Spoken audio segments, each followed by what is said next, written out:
ठाणेकरांना मोठा दिलासा। ठाण्यात आता 15 डब्यांची लोकल ट्रेन धावणार आहे। मध्य रेल्वेवरील ठाणे हे स्टेशन मुंबई आणि उपनगरांना जोडणारे अत्यंत महत्त्वाचे ठिकाण आहे। दिवस रात्र येथे हजारो प्रवासी गर्दी करताना दिसतात। ठाण्यात प्रवाशांना धोकादायक परिस्थितीत प्रवास करावा लागत असल्याने विलंब होत असल्याची तक्रारी प्रवाशांनी वारंवार केल्या। त्यावर आता एक तोडगा काढण्यात आलाय। मध्य रेल्वेच्या ठाणे स्थानकावरील प्रवाशांची वाढती गर्दी लक्षात घेता रेल्वे प्रशासनाने मोठा निर्णय घेतला आहे। ठाणे स्टेशनवरील फलाट क्रमांक 2, 3 आणि 4 ची लांबी व रुंदी वाढवण्याचं काम हाती घेण्यात आलंय। मध्य रेल्वेच्या माध्यमातून डिसेंबर 2025 पर्यंत हे काम पूर्ण करण्यात येणार असल्याची माहिती ठाणे मध्य रेल्वे प्रशासनाच्या वतीने देण्यात आली आहे। या कामामुळे सध्याच्या 12 डब्यांच्या लोकलऐवजी 15 डब्यांची लोकल थांबवणे शक्य होणार आहे।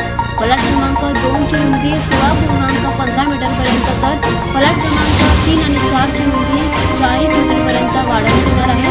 मुंबईच्या दिशेने हे काम युद्धपातळीवर सुरू असून डिसेंबर 2025 पर्यंत हे पूर्ण करण्याचे लक्ष ठेवण्यात आले। या विस्तारामुळे दररोज प्रवास करणाऱ्या लाखो ठाणेकरांना मोठा दिलासा